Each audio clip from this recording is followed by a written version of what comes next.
السلام عليكم متتبعين قناة شيوز وافكار مع رباب في الدار. مرحبا بكم معايا في فيديو جديد. البلا ديال اليوم غادي يكون واحد من مالذ وطاب من المائده المغربيه، واللي هو كيف كتشوفوا طبق ديال لي كوكلي معمرين بكسكسو بالفواكه الجافه. لي كوكلي غادي يكونوا عندنا بواحد التتبيله مغايره على المعتاد، غادي تكون حلوه.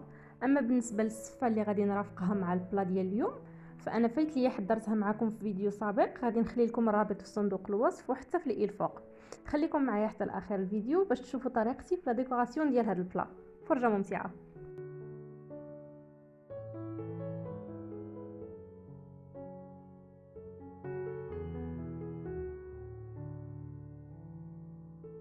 بالنسبه للتتبيله اللي غادي نرقدوا فيها لي كوكلي، انا عندي هنايا 7 ديال لي كوكلي من الحجم الصغير كيف كتلاحظوا قداش القد نتاعهم اللي ديجا مغسولين بالحامض. غادي نحتاج ليهم تتبيله، غنحتاج زيت الزيتون، غادي نحتاج عصير الحامض تقريبا واحد كاس لاروب، كاس ديال عصير الليمون، عندي نص كاس صغير ديال الماء دافي اللي رقدت فيه زعفران الحر. كل ما كانت الكميه زعفران الحر كثيره كل ما داك اللون نتاع اللي كيطلق كيكون مجهد.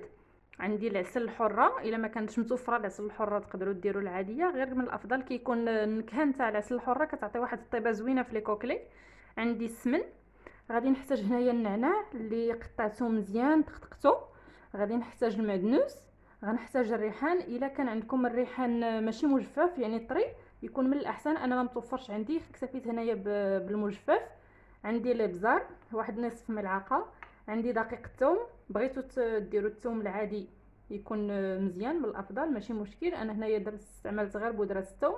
عندي واحد المعلقه ونص ديال السكينجبير، الملح على حسب الذوق، 6 ديال الحبات ديال الهيل، وعندي هنايا طويمه ديال زعفران الحر.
من بعد ما خلطت العناصر كلهم كيف ما لاحظتوا معايا، فانا شرملت لي كوكلي نتاعي.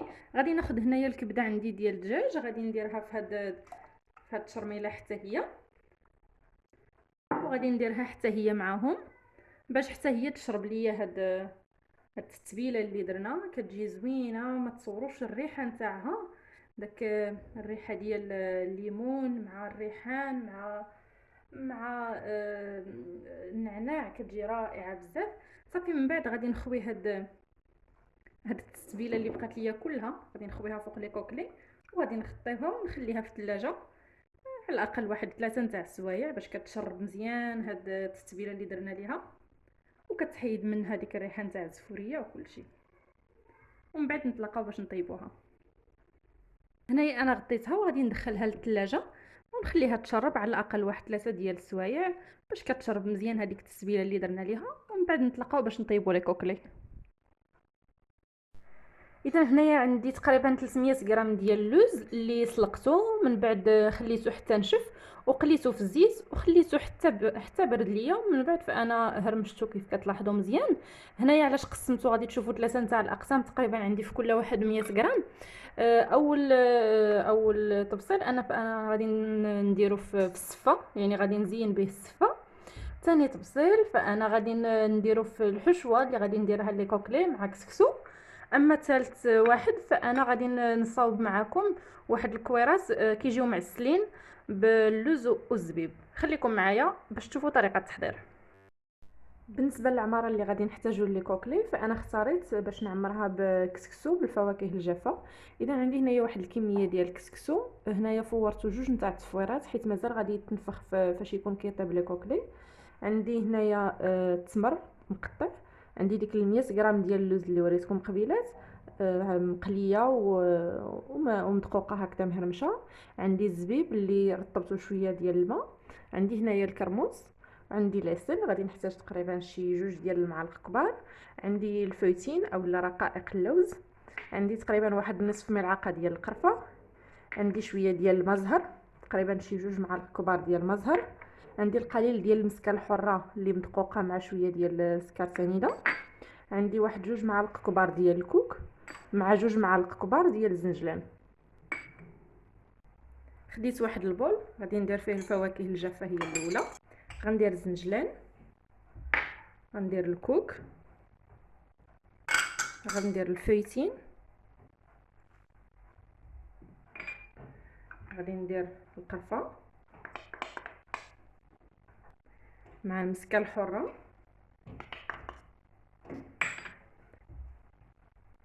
مع مزهر. وإلا خصني مزهر غادي نزيد. غادي نخلط هاد العناصر كلهم. بالنسبه للمزهر غادي نشوف على حسب الريحه نتاعو هكذا في الفواكه الجافه، الا شفتها ناقصه فانا غادي نزيد شويه.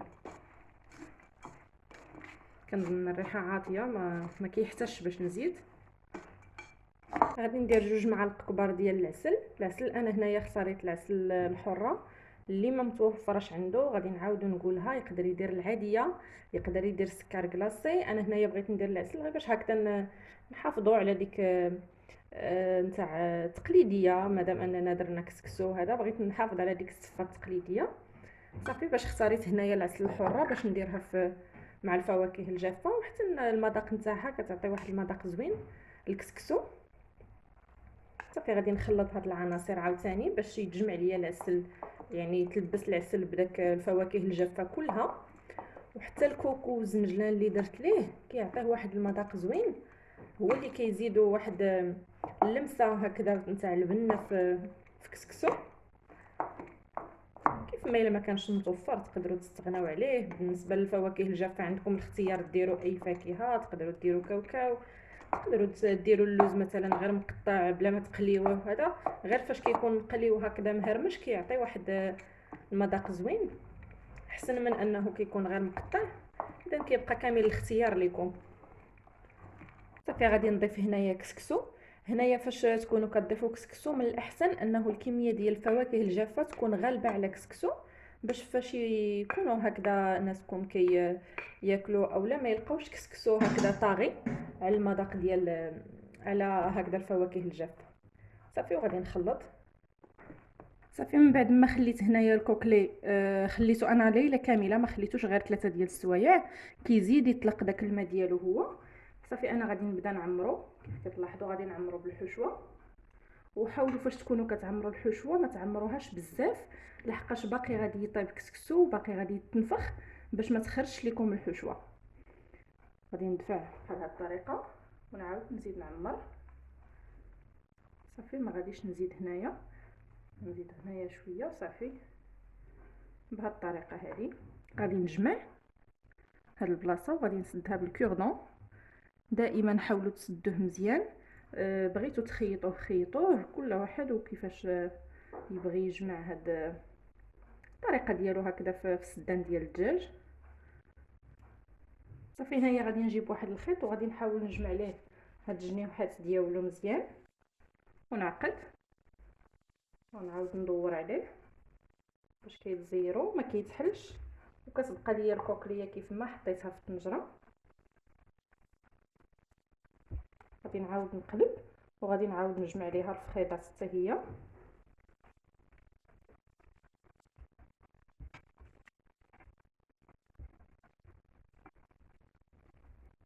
صافي بهذه الطريقه فهي كتجمع مزيان، وكنكونوا ضامنين باش انها ما غاديش تحل وما غاديش تخرج لنا الحشوه. صافي وغادي نبدا نوقف لي كوكلي ديالي في الطنجره.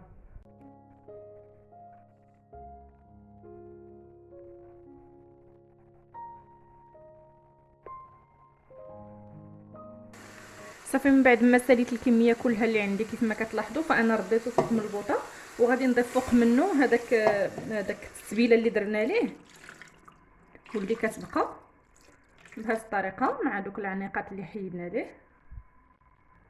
غادي نضيف ليه الماء باش نمرق الكميه الكافيه باش يطيبوا ليا هاد لي كوكلي ديالي. انا هنايا كنضيف الماء سخون.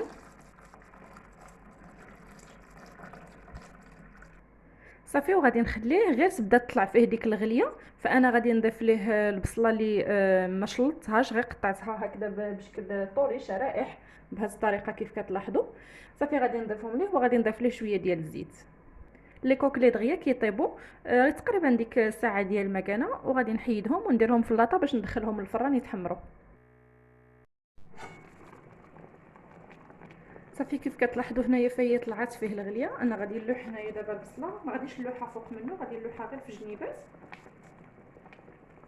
انا غادي نهبط شويه هاد البصله باش ما تبقاش ليا فوق لي كوكلي وباش تذوب في المرقه.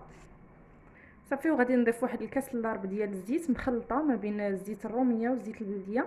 هنايا راه حنا ديجا درنا في التتبيله ديالها درنا الزيت. هاد الزيت هادي غير باش توقف لنا هذيك الدغيميره نتاعها. غادي نغطيها ونخليها طيب على خاطرها. من بعد ما طابوا لي كوكلي كيف لاحظتوا فانا حيدتهم. هنايا عندي واحد لابواط ديال الاناناس المعلب، غادي ندير غير الماء ديالو.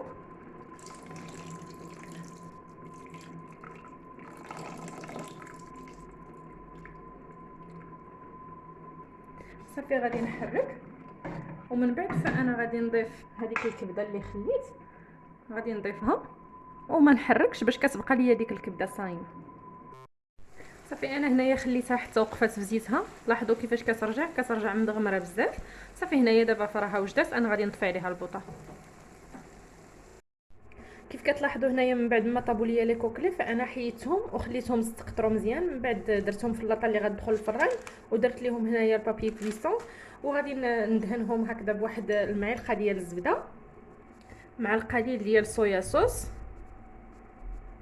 اولا صوص صوجا، مع شويه د الملحه، مع معلقه ديال العسل،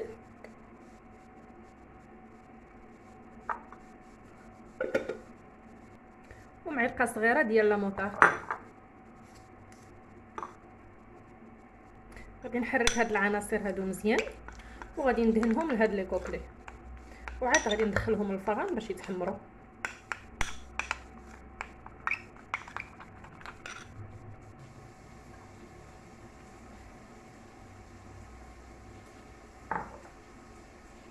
صافي غادي نغطيه طابي كويسون وغادي ندخلو الفران. نسيت ما قلتش لكم بانني حيدت ليه داك الخيط نتاعو من بعد ما حيدته من الطنجره.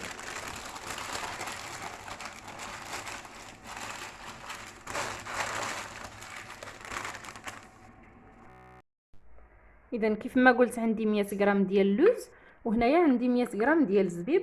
هنايا غادي ناخذو غادي نسلقوه بحال الطريقه اللي كنديروا للبرقوق.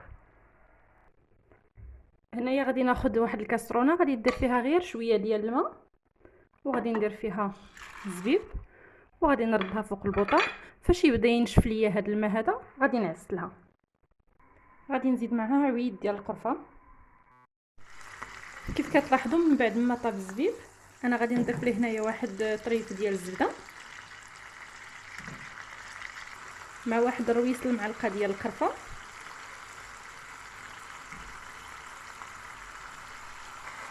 مع معلقه ديال العسل، وغادي نخليه يتعسل. صافي كيف كتلاحظوا راه تعسل.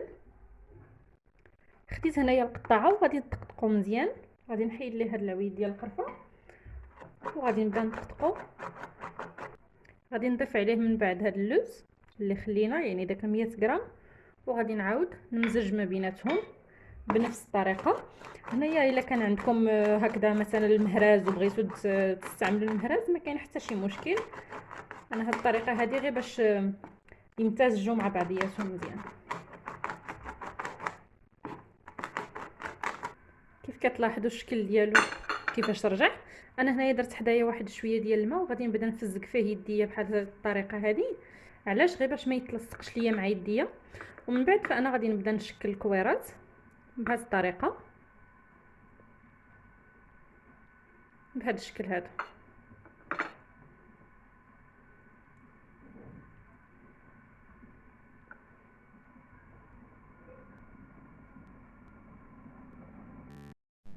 بالنسبه للكميه اللي بقات من التعمر ديال لي كوكلي، فانا حتى هي غادي نفورها وغادي نزين بها السفه ديالي. غادي نصاوب هنايا واحد القليبات كيف كتلاحظوا، وغادي نديرهم في لي كوردون للتزيين ديال لي بلا. كناخذ هنايا طوماط سوريز، من الاحسن تكون عندكم هاد الطويله. كنحاول نقطعها تقريبا بواحد الزاويه ديال 45 درجه هكذا. غادي ناخذ وحده اخرى حتى هي بنفس الطريقه. غادي ناخذ واحد كوردون وغادي نلاصقهم بهذه الطريقه هذه، بهذا الشكل. كيكون عندنا كنحصلوا على قليب كيف كتلاحظوا. غادي ندير نفس الطريقه مع طوماط سوريز الحمراء حتى هي 45 درجه بهذا الشكل. غادي ندير واحده اخرى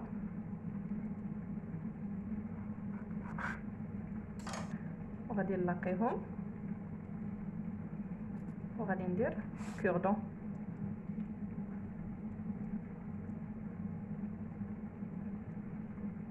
بهذا الشكل. هنايا خديت هذا النوع ديال الفرomاج وخديت هاد جوج ديال القطعات، الكبيره ديالها والصغيره، وغادي نبدا نقطعهم بهذه الطريقه هذه باش غادي نزينوا حتى هما بهم البلا ديالنا. اذا بهذا الشكل